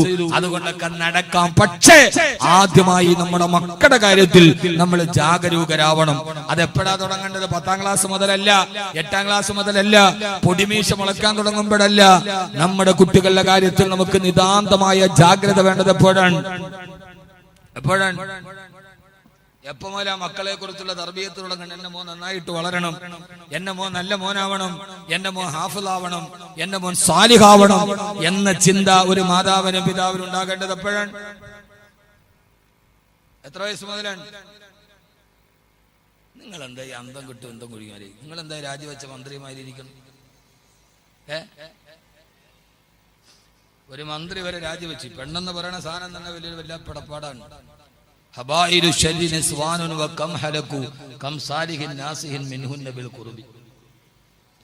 പക്ഷെ ഒരു കാര്യം, മന്ത്രി രാജിവെക്കുകയോ രാജിവെക്കാതിരിക്കുകയോ ചെയ്യട്ടെ, ആ ചെയ്തത് അത്ര നല്ലതാണ് എന്ന അഭിപ്രായം എനിക്കില്ല. ഹബീബായ റസൂലുള്ളാഹി സ്വല്ലല്ലാഹി അലൈഹി വസല്ലം പറഞ്ഞു, വലാ തജസ്സസു, നിങ്ങൾ ചാരപ്പണി നടത്തരുത്. നിങ്ങൾ രഹസ്യമായി ഒരാളുടെ ദൗർബല്യങ്ങളിലേക്ക് നിങ്ങൾ ചുഴിഞ്ഞന്വേഷിക്കാൻ പാടില്ല. വലാ തജസ്സസു വലാ തബാഗദു വലാ തദാബറു വലാ തനാഫശു.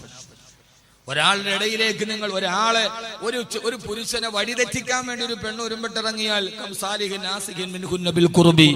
അതുകൊണ്ട് ഞാൻ LDF UDF എനിക്ക് മതവലാവിമത രണ്ടും ഇല്ല. പക്ഷെ ഞാൻ പറഞ്ഞത് അള്ളാന്റെ റസൂൽ 14 നൂറ്റാണ്ട് മുന്നേ വലാ തജസ്സസു, ചാരപ്പണി നടത്തരുത്, രഹസ്യപ്പണി നടത്തരുത്, ആ രീതിയിൽ ഒരാളെ നിങ്ങൾ അപമാനിക്കരുത് എന്ന് ഹബീബായ നബി മുഹമ്മദ് മുസ്തഫ. പിന്നെ അദ്ദേഹം ചെയ്തത് തെറ്റോ ശരിയോ അത് അദ്ദേഹം തമ്മിലാവട്ടെ. നമ്മളെല്ലാവരും, നമ്മൾ എതിരാളി ആവട്ടെ, അപ്പുറത്തെ രാഷ്ട്രീയ പാർട്ടിക്കാരനാകട്ടെ, മനസ്സിൽ എന്തെങ്കിലും വൈരാഗ്യമുണ്ടെങ്കിൽ മറ്റൊരുത്തിനെ കൊടുക്കാൻ വഴി വെക്കുന്നത് അത് കാട്ടാള സ്വഭാവമാണ്. അത് പാടില്ല എന്ന് നബി മുഹമ്മദ് മുസ്തഫ. അതാണ് ഇസ്ലാം. എതിരാളിയോട് പോലും നിങ്ങൾ അവനെ മനഃപൂർവ്വം അകപ്പെടുത്തരുത് എന്ന് പറഞ്ഞവ ഇമ്മുതമാണ് അള്ളാഹുവിന്റെ ഇസ്ലാം. അതുകൊണ്ട് എന്റെ പ്രിയപ്പെട്ട സഹോദരങ്ങളോട് നമ്മുടെ മക്കളെ കുറിച്ചുള്ള നമ്മുടെ ചിന്ത എപ്പോഴാണ് തുടങ്ങേണ്ടത്? ഞാൻ കുറഞ്ഞ സമയത്തിനുള്ളിൽ ഇൻഷാ അല്ലാഹ് അതൊന്ന് പറയാം. എപ്പോഴാണ് തുടങ്ങേണ്ടത്? എത്രാം വയസ്സ് മുതലാ? ഞാൻ ഇങ്ങനെ ചടപെടാന്ന് പറയാ, നിങ്ങൾ കേട്ടിട്ട് പോവുക, അതുകൊണ്ടൊരു കഥയില്ല. 7ാമത്തെ വയസ്സ് മുതൽ. ഇപ്പൊ മുതല 7. കാരണം മദ്രസയെ പഠിച്ചിട്ടുണ്ട്. 7ാമത്തെ വയസ്സിൽ മക്കളോട് നിസ്കരിക്കാൻ പറയണം. അത് വെച്ചിട്ടാണ് നിങ്ങൾ മക്കളെ കുറിച്ചുള്ള ചിന്ത 7ാമത്തെ വയസ്സിലാകണമെന്ന് പറയണം. 7ാമത്തെ വയസ്സിലാണോ? ആണോ? അങ്ങനെ അഭിപ്രായമുള്ളവരൊന്ന് കൈ പൊക്കി നോക്കട്ടെ. പടച്ചോനെ ആരും പൊക്കണില്ല. ശരിയാണ് മനുഷ്യന്മാരെ, നിങ്ങളൊന്ന് പൊക്കിയും. 7ാമത്തെ വയസ്സിലാണെന്ന് അഭിപ്രായമുള്ളവരൊക്കെ ഒന്ന് കൈ പൊക്കി നോക്കട്ടെ. കുറച്ചുപേരേ ഉള്ളൂ. എന്നാ ഈ പൊക്കാത്തവരൊന്ന് പറയാം, എത്രാമത്തെ വയസ്സിലാണ്? 5.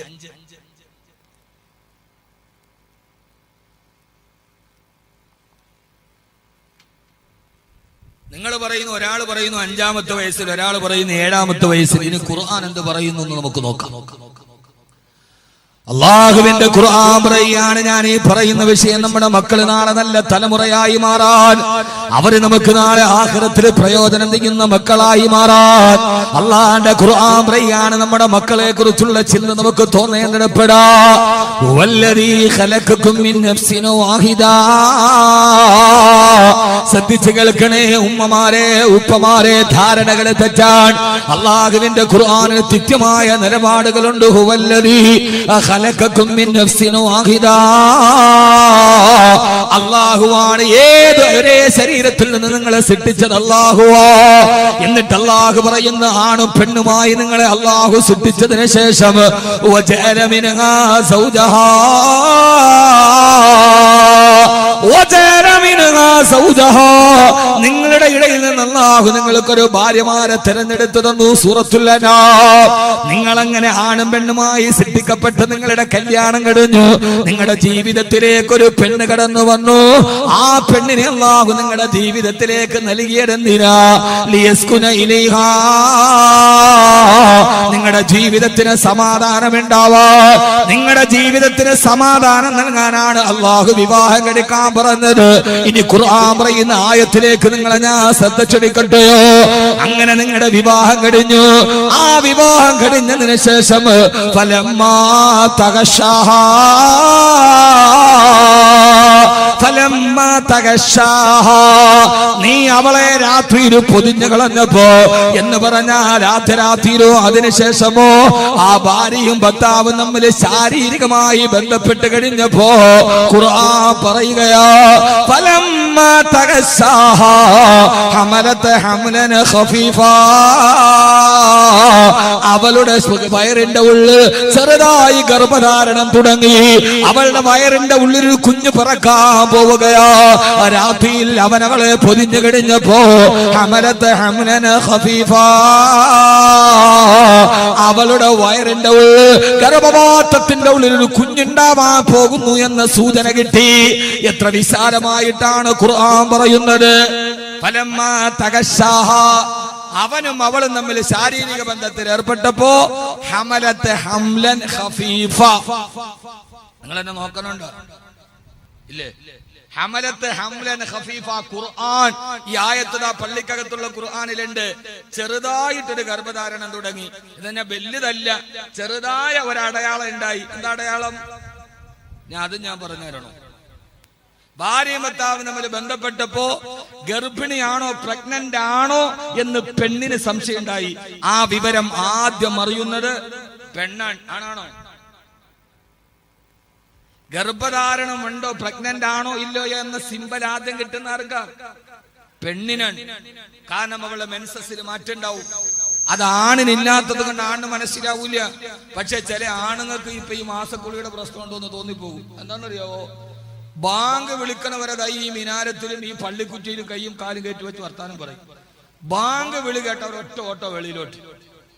അപ്പൊ അതിന്റെ അർത്ഥം പള്ളി കയറാൻ പറ്റാത്ത എന്തോ അസുഖമുണ്ടെന്നല്ലോ. ബാങ്ക് വിളിക്കണവരെ പള്ളിയുടെ മുമ്പിലുണ്ട്. ബാങ്ക് വിളിച്ചാൽ പിന്നെ പള്ളിക്കകത്ത് ഓടും. അപ്പൊ എന്തോ പള്ളി കയറാൻ പറ്റാത്ത ഒരു അസുഖമുണ്ടെന്നല്ലേ. ഈ പെണ്ണിനാണ് ആദ്യം സൂചന കിട്ടുന്നത്, ഞാൻ ഗർഭിണിയാവാൻ പോകുന്നു. അങ്ങനെ ഒരു സൂചന അവൾക്ക് കിട്ടിയാൽ, പ്രഗ്നന്റ് ആണ് എന്നറിഞ്ഞാൽ ഒരു പെണ്ണ് ആദ്യം ആ സന്തോഷ വാർത്ത വിളിച്ചറിയിക്കേണ്ടത് ആരെയാ? ഇതൊക്കെ ഖുർആനാണ്, വേറൊന്നുമല്ല. ഖുർആൻ, അള്ളാന്റെ ഖുർആൻ പറയാം, ഒരു പെണ്ണ് ഗർഭിണിയാണോ എന്നറിഞ്ഞാൽ ആദ്യം അത് ഈ ഖുർആൻ ഒന്ന് പഠിക്കണ്ട മക്കളെ. ഈ ഖുർആൻ ഒന്ന് പഠിക്ക്. അത് പറയേണ്ടത് ആരോടാണെന്ന് പോലും ഖുർആൻ പറയുന്നു. ആരെയാ വിളിച്ച് പറയേണ്ടത്? പെണ്ണിന് പ്രഗ്നന്റ് ആണെന്ന് റിസൾട്ട് വന്നു ലബോറട്ടറിയിൽ. ഉടനെ അവള് ഫോളോ എടുത്തിട്ട് അപ്പാ എനിക്ക് വിശേഷം അല്ല. അവൾ ആദ്യം പറയേണ്ടത് അവളുടെ ഭർത്താവിനോടാണ്.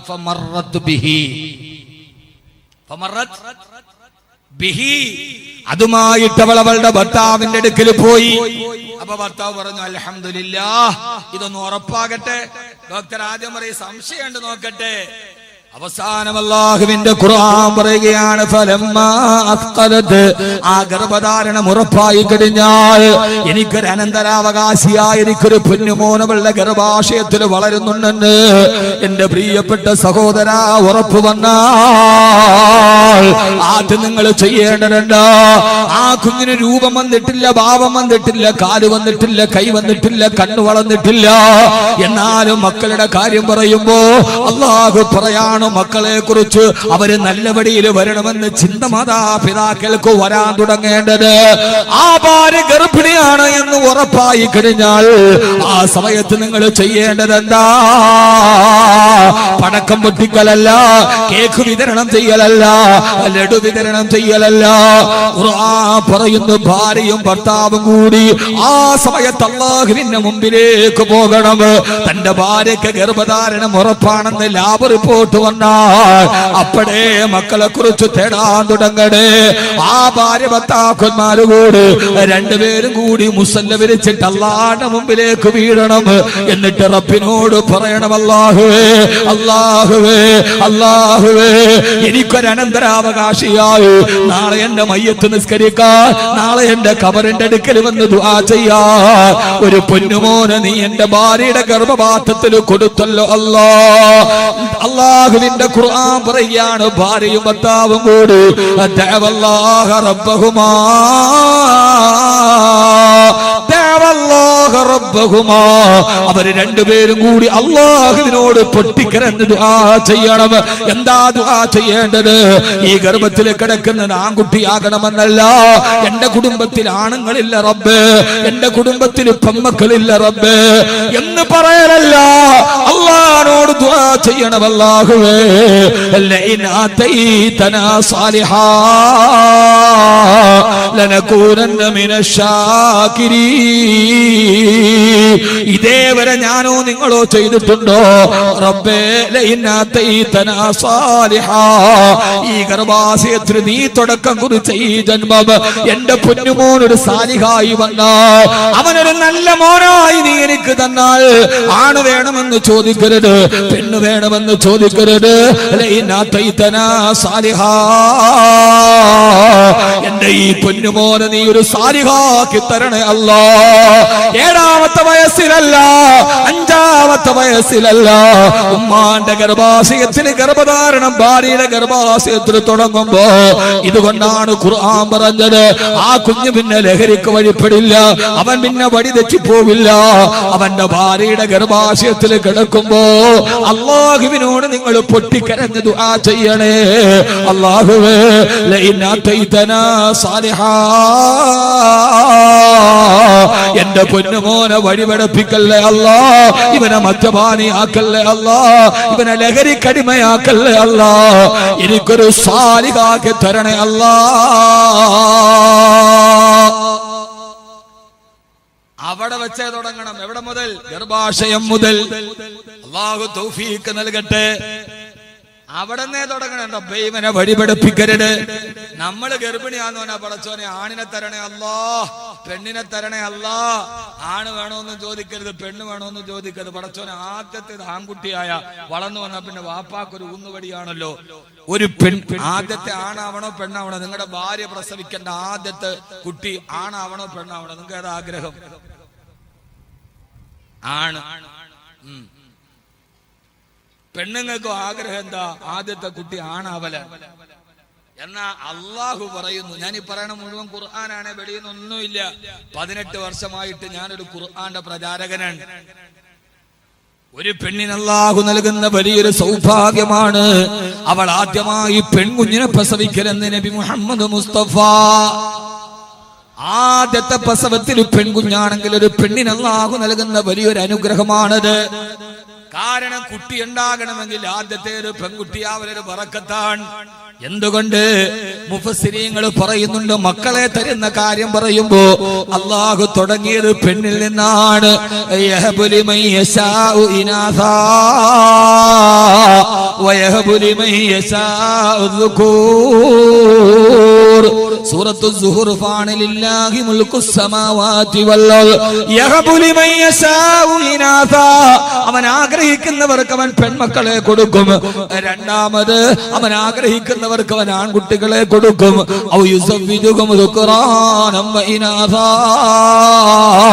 അവൻ ഉദ്ദേശിക്കുന്നവർക്ക് ആണുങ്ങളെയും പെണ്ണുങ്ങളെയും കൊടുക്കും. ഇവിടെ അല്ലാഹു ആദ്യം പറഞ്ഞത് ആരുടെ കാര്യമാണ്? അതെ,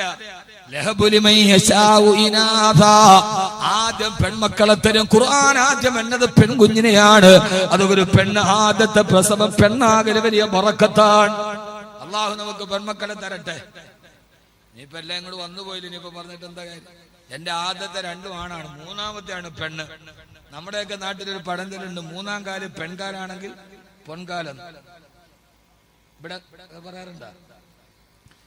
നമ്മുടെ നാട്ടിലൊക്കെ വലിയൊരു പറച്ചിലുണ്ട്, 3ാം കാല് പെൺകാലാണെങ്കിൽ പിന്നെ പൊൻകാലാണെന്ന്. 3ാമത്തെ പെൺകുട്ടിയാണ് പിന്നെ വാപ്പാക്കും വാപ്പാക്കൊക്കെ വലിയ ഉയർച്ച വരുമെന്നാണ്. എന്റെ മോക്കിപ്പോ 4 വയസ്സായി. ഒരർത്ഥത്തിൽ എന്റെ മോള് വന്നതിന് ശേഷം വലിയ പറക്കത്തല്ല, അതിനുമ്പില്ലാന്നല്ല, ഇത് കുറച്ചുകൂടി വസ്ദാദ ഹുസ്ന. അള്ളാഹു നമ്മുടെ മക്കളെ ആണാകട്ടെ പെണ്ണാകട്ടെ അള്ളാഹു സാലിഹാക്കി തരട്ടെ. ആണ് വേണമെന്ന് റബ്ബിനോട് ദുആ ചെയ്യരുത്, പെണ്ണ് വേണമെന്ന് ദുആ ചെയ്ത് പടച്ചവനെ തരുന്നതിലെ തന്നതാണാകട്ടെ പെണ്ണാകട്ടെ നീ എനിക്ക് സാലിഹാക്കി തരണേ അല്ലാഹു. ഇതേ പാടുള്ളൂ. അപ്പം ഭാര്യയുടെ ഗർഭാശയത്തിൽ കിടക്കുമ്പോ തുടങ്ങണം മക്കളെ കുറിച്ചുള്ള വേവലാതി, മക്കൾക്ക് വേണ്ടിയുള്ള ദുആ. അല്ലാതെ 15 വയസ്സിൽ തലതിരിഞ്ഞു പോയതിന് ശേഷമായിട്ട് കാര്യമില്ല. നമ്മൾ കതിരിലാണ് വളം വെക്കുന്നത്, ചുവട്ടിലല്ലേ വളമിടേണ്ടത്. എല്ലാം വളർന്ന് വലുതായി കതിരി കൊണ്ടുപോയി വളം വെച്ചിട്ട് കാര്യമുണ്ടോ? ചുവട്ടിലല്ലേ വെള്ളമിടേണ്ടത്. അങ്ങനെ പ്രസവിച്ചു. അങ്ങനെ പറ. ഞാൻ മക്കളെ വളർത്തുന്ന ഘട്ടം കുറഞ്ഞ ഞാൻ പറഞ്ഞ നേരത്തെ തുടങ്ങിയാൽ ഒരു വിഷയം പറയാൻ സമയം ഉണ്ടാവും.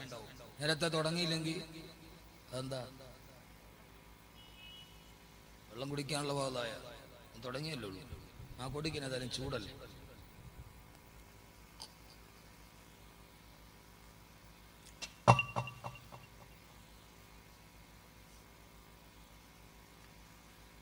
അല്ലേ തന്നെ പേടി, അതിൻ്റെ ഇടയിൽ വേണ്ടാത്ത ശബ്ദങ്ങളും ഉണ്ടാക്കാം. അള്ളാഹു നമുക്ക് ബോധം നൽകുമാറാകട്ടെ. രണ്ടാമത് ഞാൻ പെട്ടെന്ന് വിഷയത്തിലോട്ട് കിടക്കാൻ, ഒരു കുഞ്ഞു പ്രസവിക്കപ്പെട്ടു. ആ പ്രസവിച്ചു കഴിഞ്ഞാൽ അല്ലാഹുവിന്റെ പ്രവാചകൻ നബി മുഹമ്മദ് മുസ്തഫ സല്ലല്ലാഹു അലൈഹി വസല്ലം പറയുകയാ, ഹഖുൽ വലദി അലൽ വാലിദി അയ്യുഹ്സിന ഇസ്മഹു ഇദാ വലദാ വഅയ്യുഅല്ലിമഹു ഇദാ കലാ വഅയ്യുസവ്വിജഹു ഇദാ അദ്റകാ.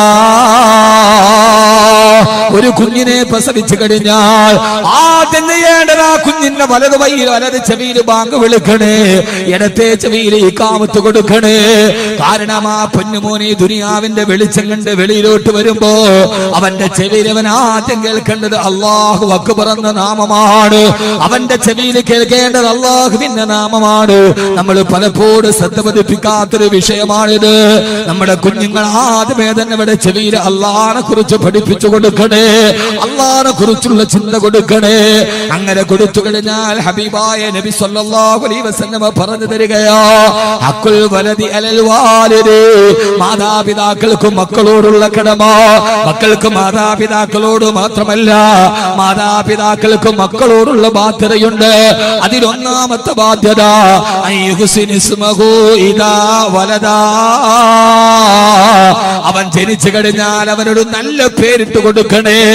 ഒരാളുടെ പേര് മാതാപിതാക്കൾ തീരുമാനിക്കുന്നതാണ്. അതുകൊണ്ട് ഒരാളുടെ പേര് വെക്കുമ്പോ ആ കുഞ്ഞിന് നിങ്ങൾ നല്ല പേര് വെച്ചു കൊടുക്കണേ. ഒന്നാമത്തെ കടമ ഒരു നല്ല പേര് വെച്ചു കൊടുക്കല. പേരിലും കാര്യമുണ്ട്. മഹാനായ ഉമർ റളിയല്ലാഹു അൻഹുവിന്റെ മുമ്പിൽ ഒരാൾ വന്നു ചോദിച്ചു, നിന്റെ പേരെന്താ? അബ്ദുന്നാർ, തീയുടെ അടിമ. നിന്റെ വീടിന്റെ പേരെന്താ? ബൈത്തുന്നാർ, തീയുടെ വീട്. ഉമർ റളിയല്ലാഹു അൻഹു പറഞ്ഞു, നിന്റെ കാര്യവും അങ്ങനെ തന്നെ ആവാനാണ് സാധ്യത. ചരിത്രത്തിൽ കാണാം, ആ മനുഷ്യനയാളുടെ വീടിന് തീ പിടിച്ചിട്ടാണ് മരിച്ചുപോയത്. അതുകൊണ്ട് പേരുകളിൽ പ്രസക്തിയുണ്ട്.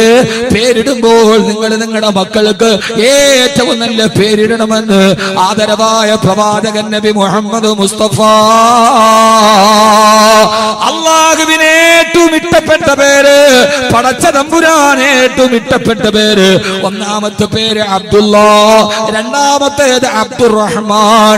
അബ്ദുറഹ്മാൻ എന്ന പേരാണ് അല്ലാഹുവിന് ഏറ്റവും ഇഷ്ടപ്പെട്ട പേരെന്നുകൂടി നബി മുഹമ്മദ് മുസ്തഫ. നിസ്സാരമാണ്, ചെറിയ വഅളാണ്, എന്നാലും അല്ലാഹുവിന്റെ റസൂലിന്റെ ഇഷ്ടം നോക്കണ്ടേ, അല്ലാഹുടെ ഇഷ്ടം നോക്കണ്ടേ. ഏറ്റവും റബ്ബിന് ഇഷ്ടപ്പെട്ട പേര് അബ്ദുല്ലാ. എത്ര അബ്ദുല്ലാ പേരുള്ളവരൊക്കെ ഒന്ന് കൈവക്കി. മാഷാ അല്ലാഹ്. അബ്ദുറഹ്മാൻ നമ്മുടെ ഖത്തീബ് തന്നെ ഉണ്ടല്ലോ. മാഷാ അല്ലാഹ്, നല്ല ഉപ്പമാരാണ് അങ്ങനെ പേരിട്ട്. അല്ലാഹു നമ്മുടെ ഉപ്പമാർക്ക് ആഫിയത്തും ആരോഗ്യം കൊടുക്കട്ടെ. ഏറ്റവും നല്ല പേര് അബ്ദുല്ലാ, അബ്ദുറഹ്മാൻ. അത് കേട്ടാ ഒരു ചൊങ്കില്ല, കേട്ടാല് നല്ല പവറുള്ള പേര് വേണം. മുഹമ്മദ് റോക്കറ്റ്. മക്കൾക്ക് പേരിട്. ഇപ്പൊ പണ്ടൊക്കെ മൊയ്ലിയാക്കന്മാരോട് വന്ന് ചോദിക്കും, ഈ പേര് കൊള്ളാവൂ ഉസ്താദേ. ഇപ്പൊ ഈ ഒടുക്കത്തെ നെറ്റും ജിയോയും വന്നതിന് ശേഷം അതിനകത്ത് കേറിയിട്ട് പേര്, ഈ കുട്ടിക്ക് പേരെവിടെ നിന്ന് കിട്ടിയത്? അപ്പൊ നമ്മൾ ഗൂഗിളിൽ നിന്ന് സെർച്ച് ചെയ്തിട്ട് എന്താ പറയണ പവറ്.